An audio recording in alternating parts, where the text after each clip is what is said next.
అయ్యన పాత్ర గారు చెప్పిన ముఖ్యంగా బాగా ఒక 140 సంవత్సరాలు 100 సంవత్సరాలు బాగా ఎదిగిన చెట్లని రోడ్ల విస్తరణ కోసం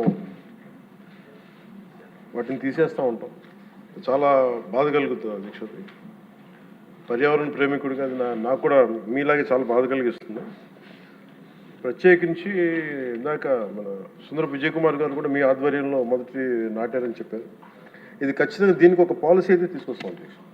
ఎక్కడికే దీన్ని ఒక సామాజిక బాధ్యతగా, ఒక పర్యావరణం మన సంరక్షించుకునే బాధ్యతగా దాన్ని ఖచ్చితంగా మీకు ఒక 1 monthలో దీన్ని ఒక ప్రాపర్ పాలసీకి ఎలా తీసుకొచ్చి ఆల్రెడీ దాన్ని చేస్తాం అధ్యక్ష. దాన్ని మీ దృష్టికి మీకు తెలియజేస్తాం, గౌరవ సభ్యులందరికీ మీ ద్వారా తెలియజేస్తాం. It will be taken forward. అలాగే గౌరవ శాసనసభ్యులు బండారు సత్యనారాయణమూర్తి గారు, పంచకర్ల రమేష్ గారు మనస్ఫూర్తిగా వారు అబ్జర్వేషన్స్ అన్నిటి మనస్ఫూర్తిగా ధన్యవాదాలు తెలియజేస్తా ఉన్నాను. నరేగా యూటిలైజేషను, అలాగే దానికి సీసీ రోడ్లు కానీ, బరియల్ గ్రౌండ్స్ కానీ, క్యాటిల్ షెడ్స్ గురించి, అడవి తల్లి బాట గురించి, అలాగే పల్లె పండుగ గురించి వారు ప్రస్తావించిన అంశాలు మనస్ఫూర్తిగా వారికి గుర్తించినందుకు వారికి నా ధన్యవాదాలు తెలియజేస్తాను. అలాగే పంచకర్ల రమేష్ గారు కూడా ఈ పల్లె పండుగ సక్సెస్ గురించి, అలాగే 10,000 ప్రమోషన్స్ గురించి గుర్తించి వారు గుర్తించినందుకు, అలాగే 4,000 కిలోమీటర్లు శాసకీయ ఫండ్స్ ద్వారా దీన్ని ముందుకు తీసుకెళ్తున్నందుకు వీరందరికీ కూడా మనస్ఫూర్తిగా నేను నా ధన్యవాదాలు తెలియజేస్తాను అధ్యక్ష. అలాగే గౌరవ సభ్యులు ప్రస్తావించిన అంశాలు ముఖ్యంగా మన బండారు సత్యనారాయణమూర్తి గారు చెప్పింది ఒక 2 అంశాలు కీలకమని చెప్పారు అధ్యక్ష. ఒకటి, జిల్లా పరిషత్స్ గురించి ఎలా ఏం చేస్తున్నారు అంటే, జిల్లా పరిషత్స్ ఇవన్నీ కూడా భవిష్యత్తులో బిఫోర్ వచ్చే ఎలక్షన్స్ లోపు దాన్ని ఖచ్చితంగా జిల్లా పరిషత్ కొత్త జిల్లాల్లో దాన్ని కాన్స్టిట్యూట్ చేసి వచ్చే ఎలక్షన్స్ లోపు చేస్తాం అధ్యక్ష. అది వారికి తెలియజేస్తున్నాను.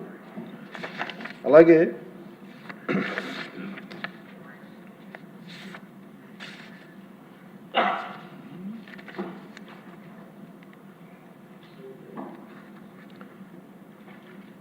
వాళ్ళు ముఖ్యంగా ఇంకొక అంశం వారు లేవనెత్తింది మొక్కలు నాటేస్తున్నారు కానీ, అటవీ శాఖ మొక్కలు నాటేస్తున్నారు కానీ వీటిని ఎంతవరకు కేర్ చేస్తున్నారని అడిగారు అధ్యక్ష. దానికి సంబంధించి ఈ నర్సరీస్, ప్లాంటేషన్స్ ఇవన్నీ చాలా జాగ్రత్తగానే చేస్తున్నాం. Measures are in place to continuously monitor the nurseries and plantations. అలాగే మేము వచ్చిన తర్వాత ప్రతి మొక్కకి కర్ణాటకకి వెళ్ళిన తర్వాత వారి ఎలా చేస్తున్నారో కూర్చొని every trees will be geo tagged అధ్యక్ష.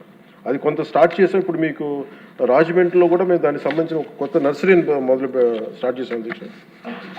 దీనికి ప్రత్యేకించి అసలు మొక్కలు నాటడంతో అయిపోదు, దాన్ని సంరక్షించుకోవాల్సింది అనేది వారి సూచనలు ఖచ్చితంగా పాటించి దానికి ఏం చేస్తున్నా వారికి ప్రత్యేకంగా వారికి తెలియజేస్తామని చెప్పి సభకు కూడా తెలియజేస్తాను. నాకు దీనికి రేపు మొత్తం మాట్లాడేటప్పుడు నా డిపార్ట్మెంట్కి సంబంధించి మాట్లాడేటప్పుడు ఖచ్చితంగా దాని గురించి మరింత వివరాలతో రేపు తెలియజేస్తాను అధ్యక్ష. ఒకటి, అలాగే రెడ్ శాండల్స్ గురించి చెప్పారు అధ్యక్ష.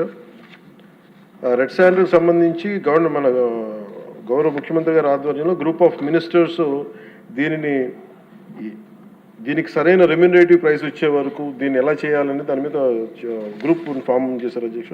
దాని మీద కూడా మీకు రేపు మోర్ డీటెయిల్గా తెలియజేస్తాను అధ్యక్ష. అలాగే రీస్ట్రక్చరింగ్ ఆఫ్ పంచాయత్స్ గురించి ఏదన్నా కేసులు ఉన్నాయా అని అడిగారు కోర్ట్స్లో. వాటికి సంబంధించి ఎలాంటి కేసులు లేవు అధ్యక్ష. ఇది అలాగే జల్ జీవన్ మిషన్కి సంబంధించి అధ్యక్ష మీరందరూ దృష్టికి తీసుకొచ్చినాయి కాబట్టి ఒకసారి ప్రజలకు కూడా మీ ద్వారా తెలియజేస్తున్నాను. ఇది మల్టీ విలేజ్ స్కీమ్స్ దాదాపు మనకి గత ప్రభుత్వంలో ఉన్నప్పుడు 3 వాళ్ళు అరాకొరగా చేసి వదిలేశారు అధ్యక్ష. వాటిని మనం వచ్చి పూర్తి చేసాం. అలాగే మనం ఒక 5 ప్రాజెక్ట్స్ని మనం మల్టీ విలేజ్ స్కీమ్స్ని స్టార్ట్ చేసాం. ఇంకొక 7ని నిన్ననే అప్రూవల్ చేయడం జరిగింది అధ్యక్ష. ఇవన్నీ కాకుండా ప్రత్యేకించి అసలు గొంతెండిపోతున్న గ్రామాలని ఒక 3,000 గ్రామాలను ఐడెంటిఫై చేసాం అధ్యక్ష. ఆ 3,000 గ్రామాలకి మన ఆర్థిక వనరులు సహకరించినప్పటికీ కూడా దాన్ని ప్రత్యేకించి నిన్న ఉన్నతాధికారులందరితో కూర్చొని, ప్రిన్సిపల్ సెక్రటరీ గారితో కూర్చొని కూడా దీని మీద చాలా లోతైన చర్చ జరిగింది అధ్యక్ష. దాని గురించి కూడా మీకు చాలా డీటెయిల్గా రేపు ఏం చేస్తున్నాం, ఎలా చేస్తున్నాం అని మీకు సమగ్రంగా తెలియజేస్తాను. అలాగే 15th ఫైనాన్స్ కమిషన్కి సంబంధించిన అన్ని నిధులు కూడా ఇన్ టైం మేము రిలీజ్ చేసాం అధ్యక్ష. అలాగే జిల్లా పరిషత్స్ కింద మళ్ళీ ఇంకొక మాట చెప్తున్నాను, ఖచ్చితంగా నెక్స్ట్ వచ్చే ఎలక్షన్స్ లోపు ఇవన్నీ వారు లేవనెత్తిన అంశం పూర్తి చేస్తామని తెలియజేసుకుంటాం అధ్యక్ష. అలాగే I request the members to approve the demands 29, 31 and 32. Thank you అధ్యక్ష. నమస్తే. తర్వాత పురపాలక